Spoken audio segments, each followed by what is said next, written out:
Como uma empresa com um serviço péssimo que ninguém gosta consegue sobreviver, crescer e se manter assim por séculos? Que em tese devia ser as melhores, as que os clientes mais amam que sobreviveriam. É isso que a gente foi ensinado. Que a Coca-Cola, que o McDonald's, que a Apple são empresas que as pessoas amam e por isso elas têm sucesso.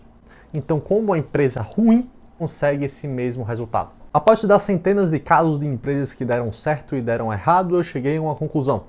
Uma empresa que as pessoas odeiam só sobrevive se as pessoas são forçadas a serem clientes. E esse, infelizmente, é o caso das empresas do vídeo de hoje. Empresas do setor mais essencial da economia brasileira, educação. Onde empresas brasileiras cresceram e lucraram bilhões, se tornando as maiores empresas de educação do mundo, sem gerar valor nenhum para os estudantes. Nesse vídeo eu vou mostrar como um punhado de empresas se aproveitou de uma condição única aqui no Brasil para crescer de forma imoral.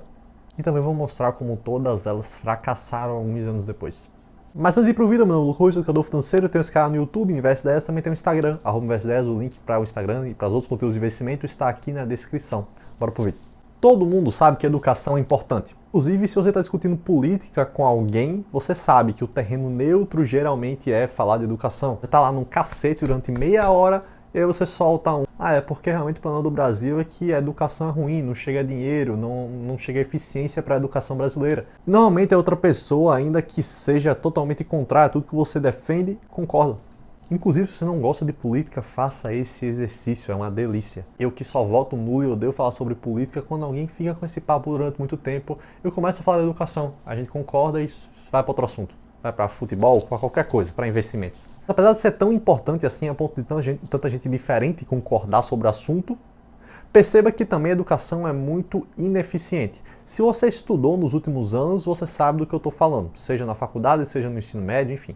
As salas de aula são as mesmas salas de aula da década de 1870. Cadeiras enfileiradas e uma pessoa lá na frente falando, riscando um quadro negro. Enquanto isso, quando a gente olha para quase todas as outras áreas da sociedade, elas evoluíram muito. A maioria das pessoas não tinha energia elétrica em 1870. Os telefones em 1870 quase ninguém tinha. Eram a iguaria, estava sendo descoberto na verdade, né? Aqueles telefones, né, de fio mesmo, que você tem que girar a manivela para discar os números. E hoje em dia, com um telefone celular, você pode fazer tudo. Pode ligar para quem quiser, de graça.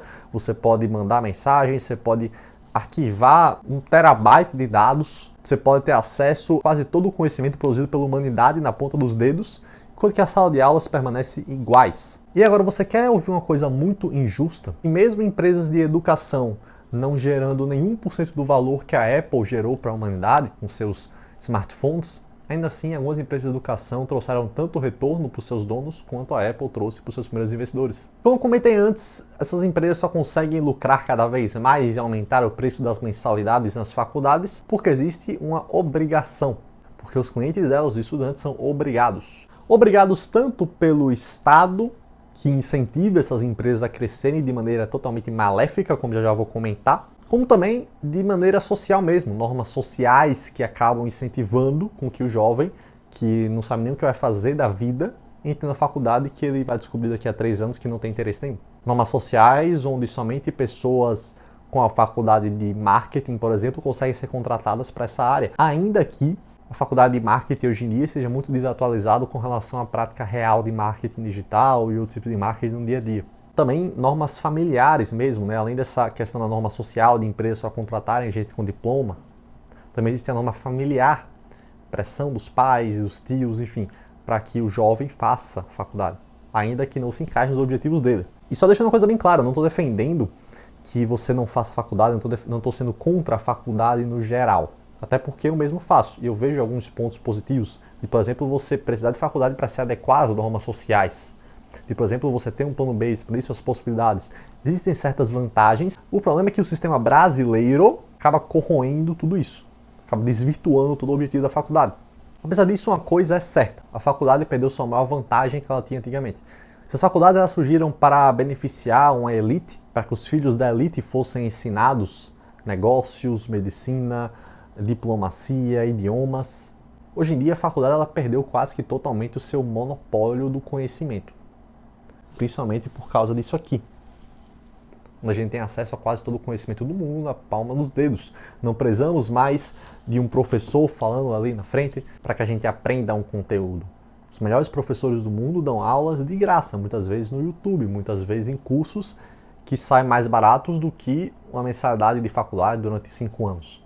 Então, do ponto de vista do conhecimento, a faculdade perdeu sua força, mas do ponto de vista de pressões sociais e estatais, ela continua forte. Então fica claro que esse é um dos motivos e as faculdades privadas, muitas listadas na Bolsa de Valores, como eu já vou comentar, conseguem se multiplicar cada vez mais e crescer, mesmo não gerando valor, porque existe uma pressão do cliente.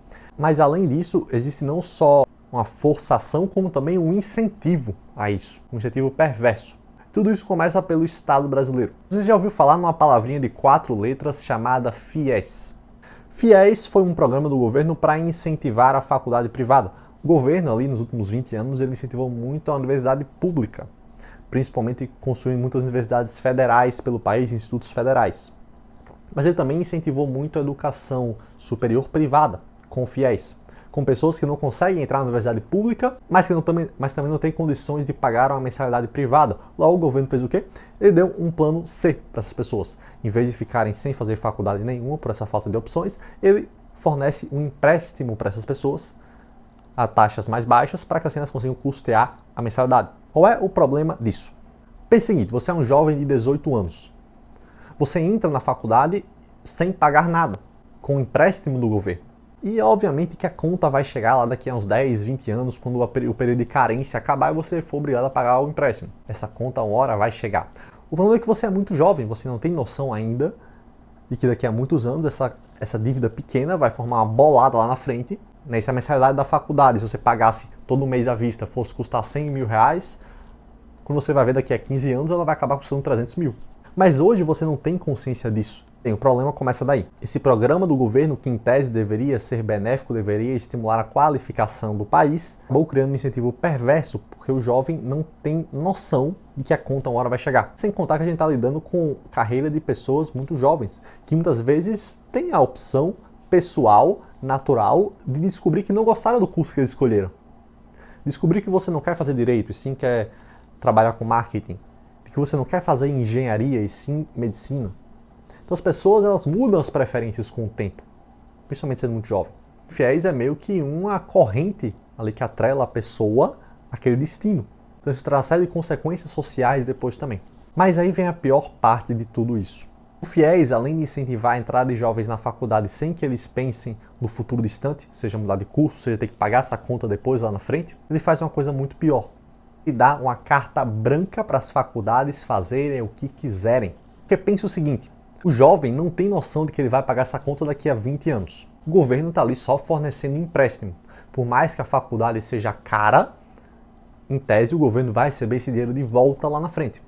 Logo, isso dá qual vantagem para as faculdades privadas? Como, por exemplo, Croton e Estácio, os 2 maiores grupos educacionais do Brasil, que se tornaram os 2 maiores grupos educacionais do mundo há uns anos atrás. Esse tipo de medida dá poder a esses grupos para aumentarem a mensalidade. Mas não só aumentarem a mensalidade em 15%, 10%. O governo hoje está pagando a conta, mas ele não está ligando para o valor da mensalidade. O jovem do futuro vai pagar a conta, mas ele não está ligando para o valor da mensalidade.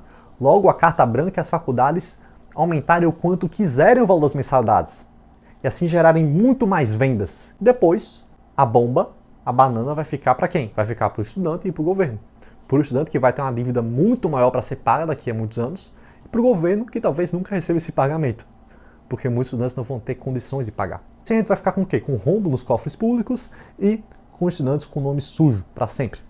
Mas calma, porque se você é dono de uma faculdade privada, é só maravilha. Afinal, suas vendas vão crescer muito, seu lucro vai se multiplicar demais. E assim o valor de mercado de muitas empresas de educação privada na Bolsa se multiplicou por muitas vezes.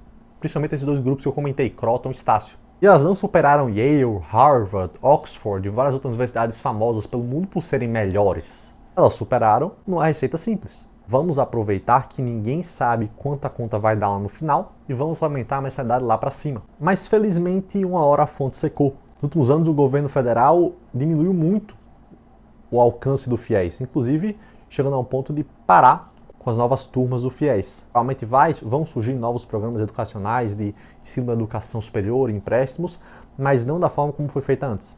E agora essas empresas que estavam mamando na teta do governo ficaram sem vendas. E você pode ver a correlação entre os anos onde o FIES estava bombando e as ações dessas empresas. Perceba como as ações despencaram nos últimos anos à medida que as novas turmas do FIES diminuíram cada vez mais. Essa é uma história pouco conhecida pela maioria dos brasileiros, pouco conhecida pela maioria dos investidores, e é muito importante que ela se torne pública. O FIES ele é uma narrativa muito bonita na teoria, dar mais acesso à educação aos brasileiros. O problema é que ele incentivava perversamente que a conta ficasse cada vez maior. Ninguém estava cancelando as mensalidades, ninguém estava trancando o semestre e largando a faculdade pela mensalidade estar mais cara, porque só iam perceber lá na frente. Ou seja, apesar de eu ser um ávido defensor da Bolsa de Valores, ser educador financeiro, não tem como negar. As empresas se aproveitaram disso e foram gananciosas. Não foram gananciosas sozinhas, o problema não é só delas. O Estado também não anteveu isso. O Estado criou os incentivos para que isso ocorresse. A culpa é conjunta. No final, o estudante que vai acabar pagando pato. Como sempre, o cidadão brasileiro acaba sofrendo mais no final. Aviso para os investidores que hoje em dia buscam investir na Cogna e na Estácio. Os investidores que olham para quanto essas empresas lucraram no passado, vê que elas estão lucrando muito menos hoje e têm esperança de que investir hoje pode trazer um grande lucro. Essas empresas nunca foram grande coisa. Elas somente se aproveitaram de um aspecto momentâneo, de uma onda momentânea, que favorecia muito elas. Mas eu duvido muito que elas voltem a entregar o mesmo retorno do passado, enquanto as mesmas condições justas de competição se manterem. Se surgir um novo FIES, infelizmente sim, essas empresas vão voltar a se multiplicar. Mas sinceramente, mesmo se eu fosse investidor, eu nunca torceria para isso. Porque a gente gosta de investir de maneira limpa, sem investir em empresa corrupta, inclusive ficando o mais longe possível desse tipo de empresa. Evitar esse tipo de empresa é um dos primeiros passos da minha análise de investimentos. Eu divido meus investimentos em 7 passos, quando eu quero entender se uma ação pode multiplicar meu patrimônio e minha renda. Desde o filtro inicial, onde eu filtro para saber se a empresa tem algum histórico de fraude, de corrupção, até o passo final, onde eu avalio o preço da ação e avalio se é uma grande oportunidade ou não.